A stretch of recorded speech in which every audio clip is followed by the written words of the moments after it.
Good afternoon, everyone. Welcome to our third NCR Atleos security webinar. My name is Lee Duncan, and I am the marketing manager and I'm in support of our security experts here at NCR Atleos. Again, I'm joined by Charlie Harrow, our product manager, and today we're going to talk a little bit about PCI compliance and ATM standards. We will be recording this session, and we will make it available to you after the webinar for those who couldn't actually join us.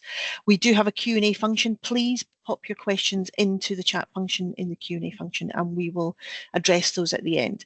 Today's session is slightly shorter. I think the presentation's scheduled to last around 30 minutes, and we'll make sure we actually have time to take your questions at the end. So looking forward to get started. Charlie, if you're ready, I think we just dive in. Okay, well, thank you very much, Lee. So, good morning, good afternoon, everybody. So, this webinar is going to be slightly different in that we're not going to be talking about security or attack, which is PCI compliance for ATMs.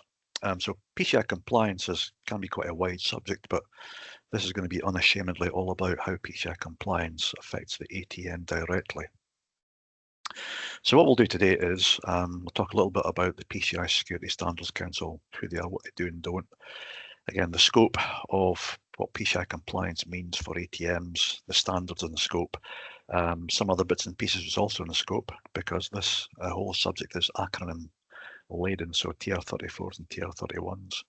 How to validate compliance, what the mandates are currently in play just now, how we manage firmware to help manage ATM PCI compliance.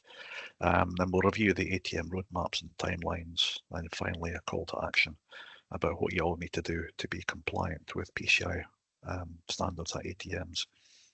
And then just to round off, we'll maybe do a little bit of crystal ball gazing and a bit of summarising of what we think PCI is doing and isn't doing for ATMs. So let's jump in. So the source of all of this activity is the PCI Security Standards Council, who have a very nice website, and I'd encourage everybody to go and have a look at that website there because there's lots of information about PCI up there. And what PCI are is a global forum essentially for development of security standards for account data protection. So essentially what that means is, from an ATM perspective, is that PCI are all concerned about use of card data at the ATM, use of PIN at the ATM, but that's pretty much it. They're not concerned about things like jackpotting or transaction reversal fraud or breaking into the safe or gas attacks or any of the other things that can go on. They're really focused on protecting the account data. But what do they do specifically? Yeah, they do quite a lot, and again, I would encourage you to have a look at their website. But from an ATM perspective, what they really do is they publish time-bound security standards and specifications for the protection of financial account data. And the time-bound part is important because PCI regularly refresh not just the standards, but the approval programs and validity periods. So PCI is always a moving target, and what they do is they make sure that we keep raising the bar on security to keep ourselves ahead of the criminals. So that's number one, security standards. But the next thing, which is equally critical, is that they create approval programs which allow for consistent evaluation of products and processes. And essentially what that means is they provide the framework by which it can be measured if a vendor is compliant or not with the security standards of the PCI, right? This is something which is actually more complex than what it may sound, because assessing a product or a process or a service against a standard, some security specifications are very clear cut, other ones very much are not so. So things like assessing whether an EPP is resistant to penetration attacks.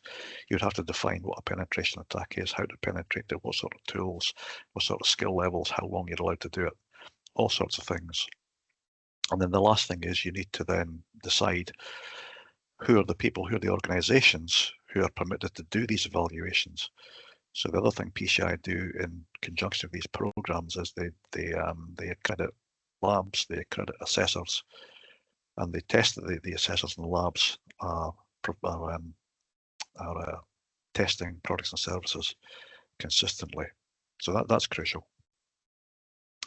The last thing they do is that they publish lists of approved products, service providers and assessors.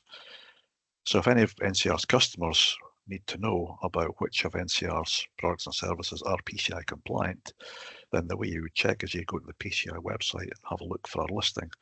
And if we're listed on the website, then you can tell that we're compliant. Finally, the last thing I'll say about PCI is that they're highly collaborative. PCI, they don't hand these standards down from on high and just tell us all that thou shalt comply. They're highly collaborative. They do consult widely, consistently and extensively across all stakeholders in the financial industry. There's lots of people that they talk to. All standards go out for peer review before they're published. PCI have regular community meetings. They have a board of advisors. So a very collaborative organisation. NCR, back in the day, we were a founder participating organisation under PCI. PCI actually began pretty much but publishing standards for pin entry devices, which is very much in our sweet spot. So we were involved right at the very beginning with PCI. But more importantly, it's what they don't do. The biggest thing that PCI don't do is they don't enforce compliance. They'll set the standards and they'll define what the approval programs are, but what they don't do is enforce compliance. Enforcement is done by different organizations. It's typically at the discretion of organizations that manage the compliance programs, who are mainly the payment brands, acquirers, or other organizations such as maybe national networks, or even the financial institution's own internal security policies and procedures that may dictate that a financial institution will be in compliance with PCI standards. So that's what PCI does and what they don't do. In terms of scope for ATMs, as I said, it's account data that PCI are concerned with. So account data is a combination of cardholder data and sensitive authentication data. The definitions are on the screen. But PCI, they publish a full suite of security standards. So the term of PCI compliance or PCI compliant is context dependent. It depends which part of PCI you're speaking about. So the standards which apply are different depending on which part of the ecosystem we're looking at. Probably the flagship standard from PCI is PCI DSS.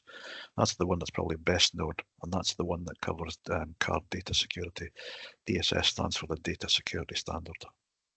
Now, ATMs are in scope for this, so if an acquirer has a number of ATMs and they undergo a PCI DSS approval, then the ATM network will be in scope. But the big difference is there isn't a PCI DSS approval for an ATM alone. So NCR at Leos, we can't take our ATM and take it to a lab and ask for them to be approved against PCI DSS. That approval program does not exist. So our ATMs can support a PCI DSS approval, but they can't be DSS approved themselves. But that's not true for all PCI programs. There are programs which do apply to ATMs alone, and that's primarily what we're going to talk about in this webinar. So the main one I'm going to talk about today is PCI PTS POI, which is PCI PIN Transaction Security Point of Interaction. And this is the standard which applies to ATM hardware and ATM EPP hardware and firmware. So this is just the EPP, nothing else, just the PIN pad. The other standard which covers our industry is PCI PIN Security. And what that does is that covers the management of data that protects the PIN. So that primarily talks about things like encryption keys, inventory management, that sort of thing. There is one other standard, which I'm not going to talk about in this webinar, which does apply to ATMs, and that's the PCI Software Security Standard, or PCI SSS. So that applies to payment application software. And from an NCR Atlas perspective, that would be our ANDC application or our Activate Enterprise application. So those three standards, PTS POI, PIN and SSS, you can go on the PCI website and you can look up the approvers who are validated, and you'll find NCR under those three categories. But let's have a look a lot more closely at the main two, which apply to the ATM hardware. So PCI PTS, first of all. So the standard is on the right-hand side. What this is, it's in terms of ATM scope, is this covers EPP hardware and firmware. It's measured by the PCI accredited lab, who will test that our device is compliant with the PCI PTS security requirements. Notification is provided by a listing on the PCI website. And in terms of standards lifecycle, remember I said at the start that PCI standards are time bound. New versions of PCI PTS, these used to come out on a regular 3-year life cycle. So it used to be on April the 30th, every 3 years, a new version of PTS would come out. But what's happened recently is that as this standards program has matured, there's maybe less new security requirements to be added to EPPs. So the rate of release has slowed down. So the very latest version, which you'll notice on the right-hand side here, is version 7. The date there is May 2025. So this news is hot off the press. So version 7 has only just been published. So there was quite a long lag between PTS 6 and PTS 7. The validity period, though, when we get an EPP device approved against PTS, the validity now is 6 years from the point at which that version of PTS becomes no longer valid. So for PTS 6 devices, that standard is going to be withdrawn in June 2026, which is this month. And that means a PTS version 6 approved device will be valid for up to 6 years after that date. So version 6 devices will expire on the 30th of April 2032. So that's a good bit in the future yet. But there's one wrinkle with PCI PTS version 6. PCI introduced a new security requirement which said that the firmware on an EPP validated against version 6 will only be given a 3-year validity period. And after 3 years, it's the responsibility then of the vendor, so that'd be NCR Atleos in our case. We then have to take our version 6 firmware back to a PCI lab and have it revalidated to make sure that it's still compliant with the very latest security standards. So that's a job that NCR now have to do every 3 years, is go back and get our firmware revalidated. In terms of deployment, though, the rules there are that devices must have a valid approval at time of deployment. So what that means is if you were to deploy a version 6 device, provided you deploy it before the 30th of April 2032, then that device will be deemed to be PCI PTS compliant. But if you deploy it after that date, then it wouldn't be.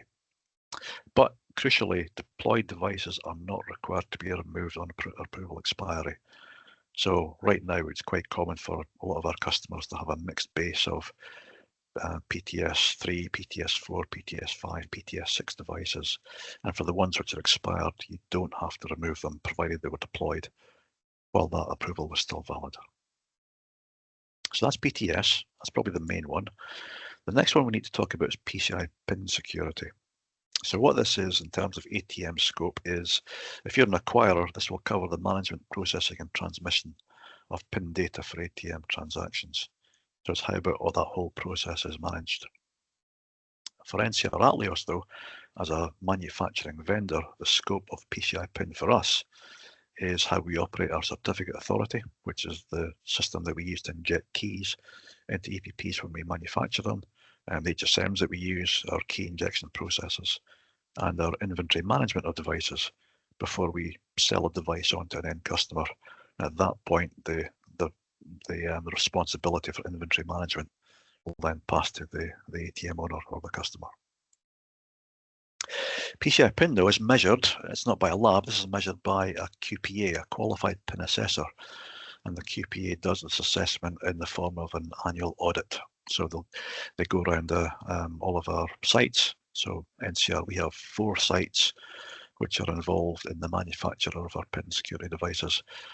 We've got our site here in Dundee and a backup site in Atlanta, where our global headquarters is. That's where we house our certificate authority. So they're in scope. And then we've got 2 factories, one in Budapest in Hungary and one in Chennai in India, where we manufacture the devices. So we normally do this in Q2 every year. So I'm actually not long back from doing the 2025 PCI PIN audit. So we've been around the world, around all 4 sites with a QPA doing that audit. Now, one piece of new information from this year is that PCI are now going to start listing approved PIN service providers on the PCI website. Previously, this was something that was done by the card brands. It was mainly Visa, Visa had their own PIN program, but the Visa PIN program was retired in 2024, or was it 2023? It's relatively recently anyway. And what PCI have done is they've stepped in, and now they're going to be taking over that listing. So that information just was launched in May 2025, just last year. So this is brand new. So once we get our PCI PIN report for 2025, we'll have that listed on the PCI website as well, probably sometime next month, I would think. In terms of life cycle for PCI PIN, that's got a much slower life cycle than PTS does. They do tend to get released only on an as required basis. But another piece of brand new information is that PCI are planning to supersede PCI PIN with a new key management standard, just called Key Management Operations, or KMO. So at some point in the near future, I don't know the exact date because the first draft of KMO has only just been released, but the intent from PCI will be that PCI PIN will be retired and PCI KMO will take its place. The validity for PCI PIN audits is 2 years in terms of the listing on the website. NCR that we will audit on an annual basis rather than a biannual basis. And that's just a business decision that we've taken ourselves because we have got a number of customers who do demand a valid PCI PIN audit from us on an annual basis. So that's why we do this once a year rather than once every 2 years. Right, I'm going to jump standards bodies for a brief second here. I'm going to start talking about ANSI X9. So the reason why we need to talk about ANSI X9 in the context of PCI is because PCI will leverage standards from other appropriate bodies when necessary. There's no point in PCI reinvent the wheel if existing standards are already available. So ANSI X9 are one such body. They're an American body, US based, who will develop financial standards for the US financial industry. And then the other one is ISO, which do the same thing but on an international basis. So PCI will pick and choose between ANSI or X9, X9 or ISO, depending on which body has the relevant standard. But the two I want to talk about, which are very relevant to PCI, PTS, and to ATMs, are TR34 and TR31.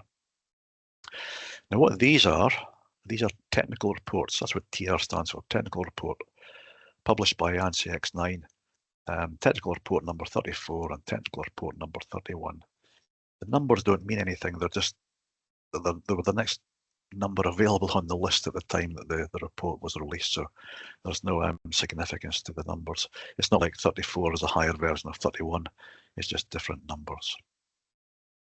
34, though, what that is an interoperable standard method of remote key distribution. So remote key distribution is how you transmit the master key to an ATM. And originally, for those of you who've been in this industry for a number of years, you may remember back in the early 2000s that when remote key first was launched, NCR and our main competitor Diebold, we both launched remote key protocols, which were vendor specific, so they weren't interoperable at all. You need the NCR method for NCR ATMs, and you need the Diebold method for Diebold ATMs. So that's been replaced now with TR34, which is a standard method. It uses standard certificate formats, and it also uses the SHA-256 hashing algorithm as the underlying hash algorithm. So that's important for mandates, which we'll come on to in a second. TR31 is an interoperable interoperable specification for key blocks. And what a key block is, it's a structure which is when you use when you're encrypting a key with another key. So as opposed to encrypting data, it's when you're encrypting keys with other keys. You need to put in a structure called a key block, and that's what TR31 describes. So TR31 is used by AT and EPPs to define how PIN keys, MAC keys, and data keys should be encrypted by the EPP master key. Now, just to confuse the story a little bit further, TR31 has already been superseded by X9.143 because ANSI X9 have decreed that TR34 and 31 are so critical they should be upgraded from technical report status to full-blown standard status. So TR31's already been upgraded to X9.143. The same will happen with TR34 eventually.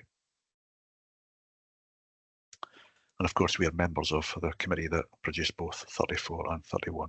So we're involved in the creation of both documents.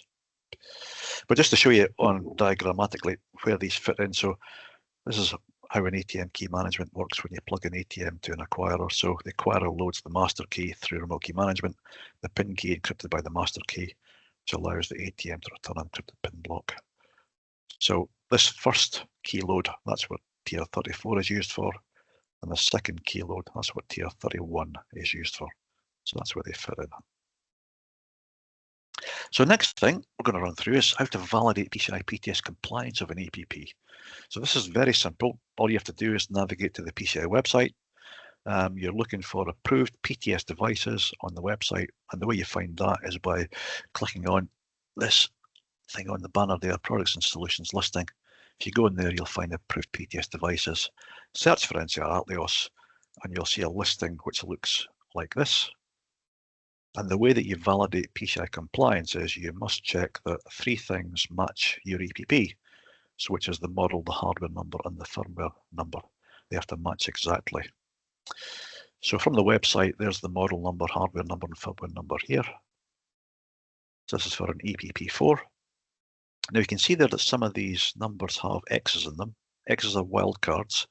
So the wildcard just refers to a part of the identifier which is non-security critical. So it's not part of the PCI approval, but manufacturers can use it to mean different things. To know what the X's mean, if you click on the security policy, which is that document there, that will tell you what the X's mean and lots of other interesting information about the EPP as well. So this EPP4 is it's a PTS version 5 approved device, and that approval will expire 30th of April 2026. So keep a note of that date in your heads, because 30th of April 2026 is now not very far away. We're only 10 months away from that date. The other thing about PCI approvals is that it's not just a question of looking at the three identifiers. The deployment date is also crucial, because PCI compliance is a function of time as well as the actual device. So the EPP that you have must have been deployed prior to the expiry date for that device to be deemed PTS approved. For devices with expired approval, you would also need to show that also to an auditor. The way you find those, there's a separate listing for devices with expired approval. It's also in the same menu, but it's further up the page. You're looking for this this banner here. And you can see there's a click which will take you to a different menu.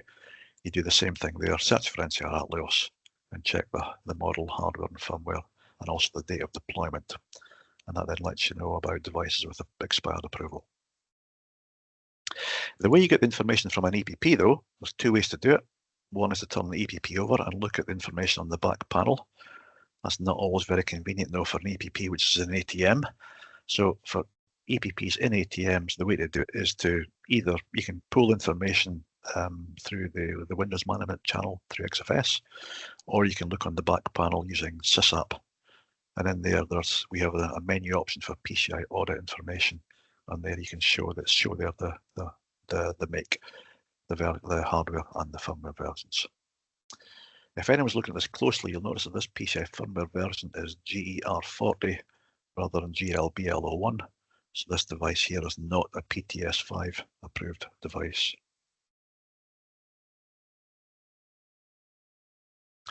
So what about the mandates? There's three things in play right now that we need to be compliant with in order to be PCI compliant at an ATM. First one is SHA-1, and this is quite an old one. The source of SHA-1 mandates came from PCI PIN originally in 2017. So this has been around for a good number of years. And the mandate there was just that the SHA-1 algorithm must not be used. As PTS has caught up, it's also been baked into the PCI PTS5 mandate specification, which was became applicable on the 30th of April 2021. And that mandate was slightly different. It said SHA-1 must not be supported. So what that means is a PTS version 5 EPP cannot support SHA-1. So the implication of that is that it prohibits the use of SHA-1 on a PTS5 EPP, which means you cannot use the old SHA-1 based remote key protocols, which has the knock-on effect of forcing migration to TR34 to get PCI PTS5 approval. PTS lifecycle, that's also a mandate. You always need to be deploying devices with valid PCI PTS approvals. So the current expiry dates for devices in the field today are, we've got PTS3 devices still around. They expired in April 2021. PTS5 devices will expire April next year. And we've also got PCI PTS6 devices, which will expire April 2032. Same impacts there. PTS5 onwards don't support SHA-1, so you must have TR34 for master key remote loading to be compliant with PTS. And then finally, the last one, which is in place, key blocks. The source of this for ATMs is again also PCI PIN. Applicable date was 1st of January this year. The mandate there is all keys must be managed in key block structures. So the impact of that is, again, forces migration to TR34, because TR34 is also a key block structure, as well as supporting as well as getting rid of the SHA-1 usage, and it forces migration to TR31 for the working keys, so the PIN key. So this is what's in place. So to be PCI compliant at an ATM, to go back to what the title of the webinar was, this is what we're speaking about. It means compliant with the SHA-1 mandate. It means having a valid version of PTS across your installed base. And it also means having key blocks in usage when loading keys into all EPPs. Next thing I want to talk about is EPP firmware management. This is how we manage the different PTS versions in our EPPs, hopefully without causing too much disruption or giving our customers too much work. So the way we do it is we have an EPP4, which will leave the factory with a base level of firmware installed in the device. And then we'll have a number of alternative firmware versions loaded into the XFS platform. And the way migration works, or the way firmware management works, is that you must configure the XFS platform to tell the system which version of firmware that you want to use on your EPP. So the different options you have in the platform is, there's a default option, which just says, well, upgrade the firmware that's in the device to a later version if one exists. There's the fixed option, which says, don't touch the firmware at all, just leave it as is. We've got an option called PCI, which will look for the latest version of PCI compliant version of firmware, which is applicable for that device, and it will load that instead. And then finally, for the special versions, you can also call those out as well, and it will pull down specifically that version. So GER, that's the version of firmware that we use in Germany, because the Germans use a different version of key management from everyone else. So our German ATMs, we've got the XFS platform configured to GER to pull down the German firmware. So to show you some examples. So for an ATM, let's say you buy an ATM today from NCR, it's going to come with an EPP4 from the factory with INTL 80 on it. If the XFS is set to default, then all that's going to happen is it's going to look for a more modern version of international in the platform. XFS 107 has got 81 in it, which is a more recent version. So that will result in international 81 getting pulled down to the EPP. But that's a PTS version 3 approved device, which has expired in 2021. So leaving XFS on default today with the EPP4 is going to result in an EPP which is not PCI PTS compliant. Instead, next example shows the PCI setting. What that will do is it'll look for the PCI compliant version, which is global. That's the PTS5 approved version, which expires next year. To go for something more modern from that, even still though, this third example is if you were to upgrade your XFS platform to XFS 108, which is the very latest version, that contains global 02. So again, the PCI setting, it will look for the latest version of PCI compliant firmware. So in this case, it's global 02. So that's what will get loaded into the EPP. So that gives you an EPP which is PTS version 6 approved, which expires in 2032. So in summary, maybe I shouldn't go through this because I'm taking a bit longer than what I thought I would. But this is the summary of some of the things we spoke about already. I think the key on this slide is looking at the PTS approvals. The one to pay attention to is the one third row down there. So our APP4 Global 01 firmware, that's PCI PTS approved today, but that does expire April the 30th next year. So there is an exercise that we need to do to make sure we're upgrading our XFS platforms to get the new version of firmware loaded before April next year to remain PCI PTS approved. The other thing about the slides, you can see there that the firmware I'm calling out there as international and global 01 as being non-renewable. So what that means is because they're PTS3 and PTS5 approved devices, once we got that approval, then that approval was set in stone. There was an expiry date, there was no renewal for it. Once it expired, you had to get a new version of firmware. The rules change for version 6. So the validity period for firmware shrinks down to just a maximum of 3 years. And there's now an obligation on the device vendor, so that's us, NCR Atleos, to go and get our firmware revalidated once every 3 years to keep that approval valid. So come 30th of December next year, we need to go back to our PCI lab and have our global O2 firmware revalidated. And if it still meets the requirements after that date, then the website will be updated. So no impact on our customers for PTS 6, but there is impact on NCR to make sure we're keeping you up to date or keeping our listing up to date. So let me just show you this on a timeline to show you where we've been and where we're going. So if we go back to 2013, that's when the EPP3 was launched, and this is when the PTS version 5 specification was available. Now, we knew at the time that PTS3 was going to expire in April 2020 originally. Then, of course, April 2020, that's when COVID gave us all something else to think about. So PCI extended the validity period on PTS3 for another year. So that moved out. But the point remains, PTS3 was going to expire on a fixed date. So what that meant was we need to launch a new device to take over. So APP4 was launched in July 2019. So we launched that initially as a PTS3 approved device, and that was to make migration from APP3 to APP4 seamless for our customers. So this device here in the green was entirely backwards compatible with the APP3 that preceded it.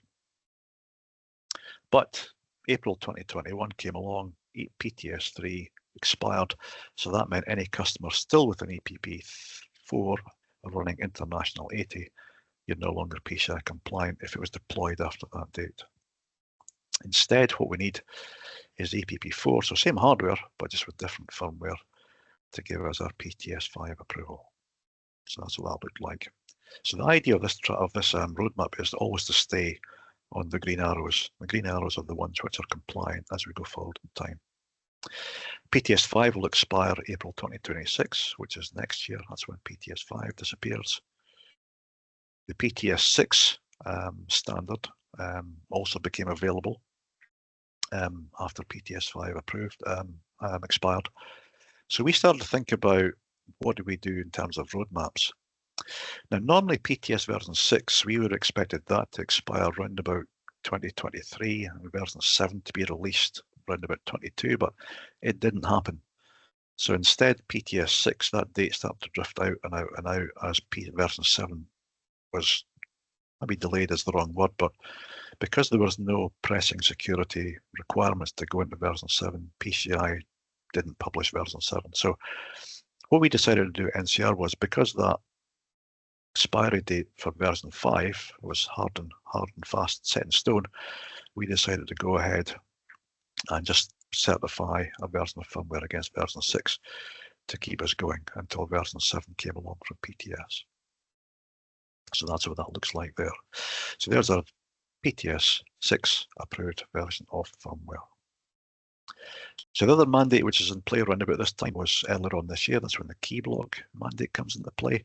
So no change to the EPP itself or EPP firmware, but there is a change to the way that acquirers load keys into devices. That's what that one's all about.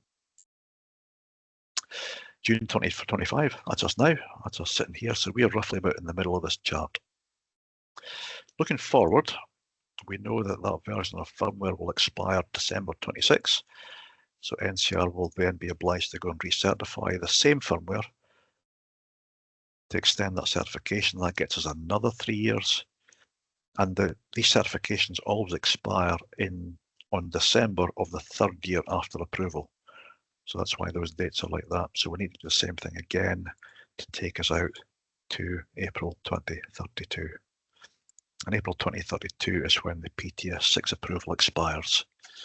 The reason why that date is slightly shifted is because that's been moving as the expiry date for PTS 6 has been moving as well.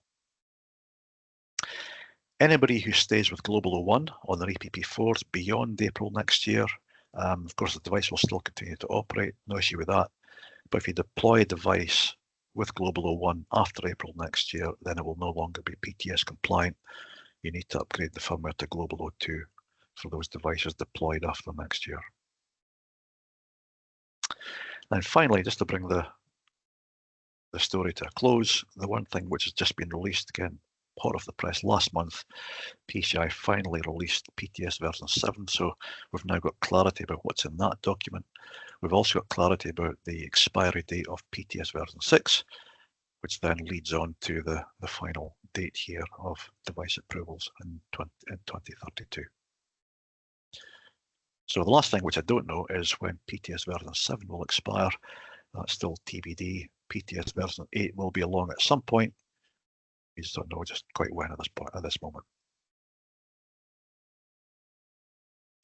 Let's do the calls to action now. So this is how to be compliant at an ATM.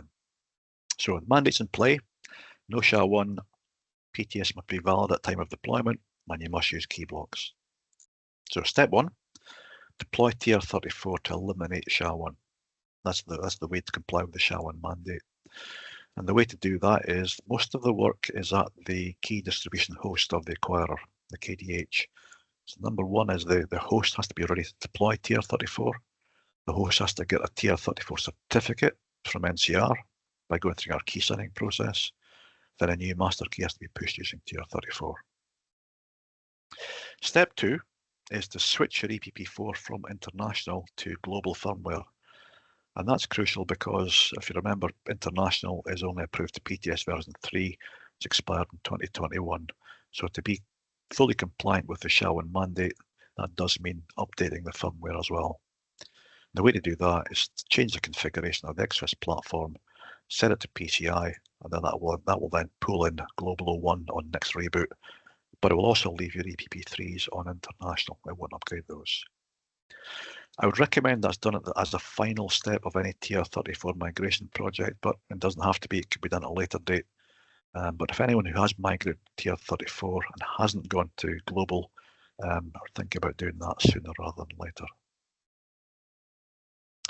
Next step is to deploy TR31. That's to comply with the key block mandate, which has been in effect since 1st of January this year. Again, most of this work is at the key distribution host. They have to get ready to push the keys in key block format. But there's 2 steps. It's not just a question of pushing the TR31 keys. The TR34 master key also has to be replaced because we have to load in a key which is going to be used to encrypt key blocks rather than just encrypting the old format of keys. So that's to be done first, and then you have to push new session keys using TR31. And finally, the last step is to prepare for the PTS 5 So they expire next year, April 2026. Global 01 must be replaced with Global 02 for EPP4s. And the way to do that is to upgrade the XFS software in the EPP component by getting the component from XFS version 1.08. Doing that will pull the firmware in automatically on the next ATM reboot. And Global 02 is backwards compatible with Global 01, so moving from Global 1 to Global 2 is not nearly as traumatic, is that the right word, as it was from going from international to global. So that's what we need to do. Finally, let me just talk about a couple other things. Looking at the crystal ball, what's next?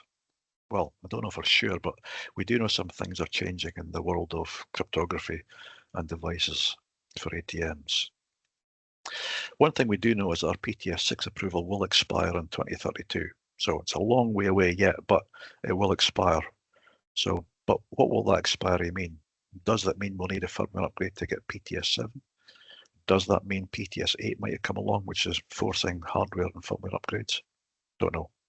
But one of those two things probably will be true. Next thing is cryptographic algorithms. The ATM industry is pretty unusual in that we're still using triple DES to encrypt our pins at EPPs. Most of the world has long since moved to AES. Since PCI PTS5, all EPPs now do support AES, but PCI so far have resisted pulling the trigger on sending out a mandate to say that AES keys must be used. So I think it's reasonable to assume that that will be happening at some point in the next few years. But one of the implications here is that TR34 will be replaced with X9.139. So that's the new ANSI standard, which is going to take over from TR34. And what 139 does, it also adds support for a new asymmetric algorithm called elliptic curve cryptography and stronger AES key strengths of AES 256. Now, at the moment, our APP hardware does not support either of these technologies, and neither does any of our competitors. So if either of these things do start to become mandates, then we are now speaking about hardware upgrades to support this. So might that come? Not sure. One of the things that's causing me to be not unsure is this next topic, which is quantum computing. A quantum computer, it's brand new technology. No one's been able to so far build a fully working quantum computer, although the principle has been tested and validated. But the thing about quantum computing is it's orders of magnitude more powerful than today's computers, and quantum currently can break all asymmetric algorithms that we use today. So whether it's RSA or whether it's ECC, they're all broken. The other thing it does is it halves the strength of symmetric algorithms. So a triple DES key that we've got in there today, 112-bit strength, that would drop down to 56 bits, which is back to the strength of single DES, which is effectively broken. So quantum resistant algorithms that are in development, it will become necessary to deploy them at some point in the future, but when, I don't know. But this is something that will apply to the whole world, not just the ATM industry. But from our point of view, is when is it going to break into our roadmaps? Will quantum maybe supersede X9.139? So this never becomes a mandate and we jump straight to quantum. Again, don't know. But these are things that we will need to think about, we'll need to deal with over the next coming years. And the last thing I'm going to say is, why do we bother? As I've talked about here, PCI compliance, it can be complex, it needs investment, it burns cycles, and we do all this and EPPs are never attacked. But that's the whole point. The reason EPPs are never attacked is because we do bother, and because we do go to all this effort to make sure our EPPs are staying ahead of the competitors. And I think that's one of the real benefits of PCI compliance. The reason, or the way that PCI have this escalating roadmap and escalating standards, it means that EPPs and PIN processing systems are just kept out of practical reach of criminal attention. It's the main reason why EPPs aren't attacked. And the EPP, I can say with hand on heart, is the most secure part of the ATM today because of the PCI requirements. The other big benefit of PCI, though, is that it levels the playing field for all vendors. We're all forced to produce devices to the same standard. So that allows us to all ship devices to the same high standard and provide a minimum level of security to all of our customers. That's very, very important as well. And the last thing is, it ensures interoperability across the PIN processing ecosystem. ATMs don't live in isolation. An ATM must connect to an acquirer, and quite often the acquirer is not NCR. So we're not free to build ATMs or EPPs, which has whichever encryption standard we like in them. it must have an encryption standard which is interoperable with our acquirers. And the way that we manage things like transitions from single DES to DES, potentially from DES to AES, or from SHA-1 to SHA-2, it takes an organisation like PCI, which has the industry-wide influence, to make us all migrate at the same time. So I think PCI, for all the effort we have to put into it, the benefits are significant. And finally, our strategy here at Atleos is always to have a PTS compliant version of EPP available for new ATMs. Anytime you buy an ATM from NCR, it will have a compliant EPP available for it. But as I've explained with the firmware management process, we'll always provide a backwards compatible migration path for our customers. So we're not going to force you to use the very latest version of firmware if you're not ready for it. There's always going to be a backwards migration path, but we're always going to give you a fairly straightforward method of migrating to full PCI compliance. With that, I'll pause there and ask if there's any questions. Thank you, Charlie. Yes, there are some questions. So I'm going to start from the beginning. Andrew Espinoza asked, does this apply to organisations that do not drive their own ATMs? Yes, it does. So PCI compliance applies to any ATM which is acquiring transactions and using card data.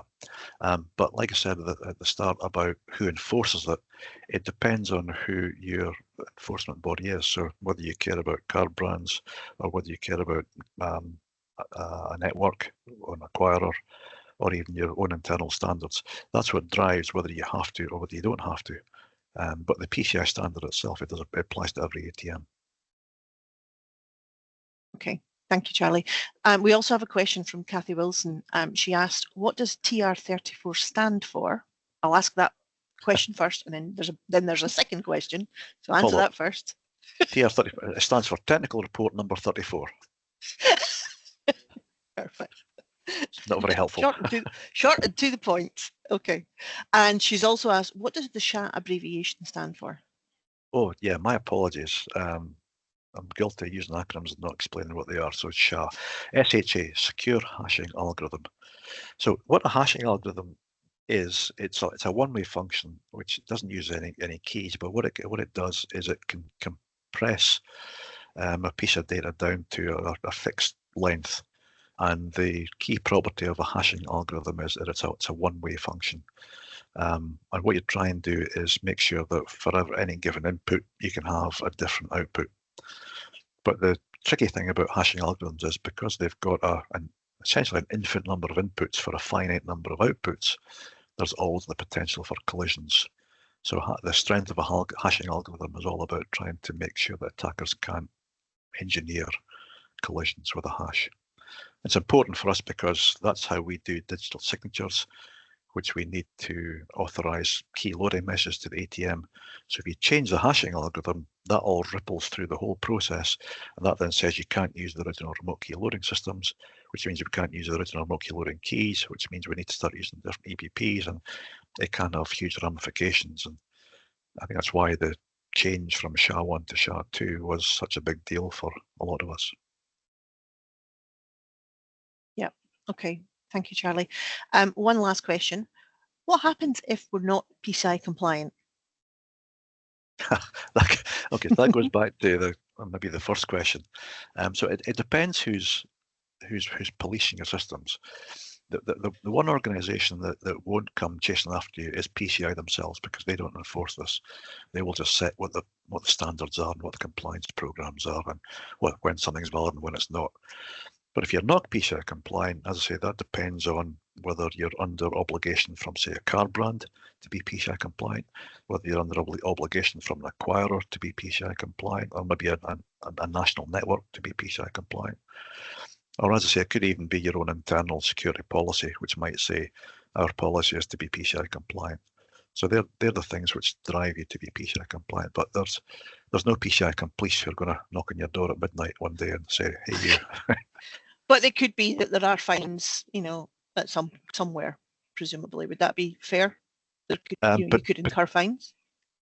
Potentially, but not from PCI. Certainly not from us. Not from PCI. Yeah. maybe somebody else. Okay. That's all the questions we have.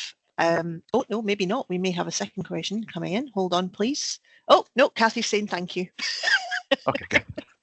Kathy, thank you for your questions. My apologies for not saying what the acronym was. That's one of my rules, is never say an acronym that you don't explain, and I went and did that there, so well, apologies. we got there. That's all good. So I think it's really important that we do share these slides, Charlie, if you're okay with that separately, because I know there's a lot of key dates in some of this deck, and some of the decks are fairly close, so it would be really good if we could share some of this stuff separately. Yeah, absolutely. So all this information is shareable. I do have a number of slides and backup as well, which I didn't go through, so you can peruse these at your leisure. There's some deeper information, some of the stuff, but it wouldn't have been appropriate for the webinar, but that'll all be there as well. Excellent. Thank you, Charlie. Okay, so that completes our series on logical security webinars. Thank you everyone for taking the time to join us. We will actually be running a further webinar later in the year on physical security, and we're looking at the 5 layers of physical security in that. That will most likely be early August, so look out for a registration link coming in the coming weeks on that. Thank you all again for your time. Charlie, thank you for going through that. That was really, really good and longer than you thought. It was, yeah. You didn't think, you thought you were going to be 30 minutes, but there's a lot of detail in there, so it's really important that we got it covered and we had the time to do it. So thanks everyone, and we'll see you again next time.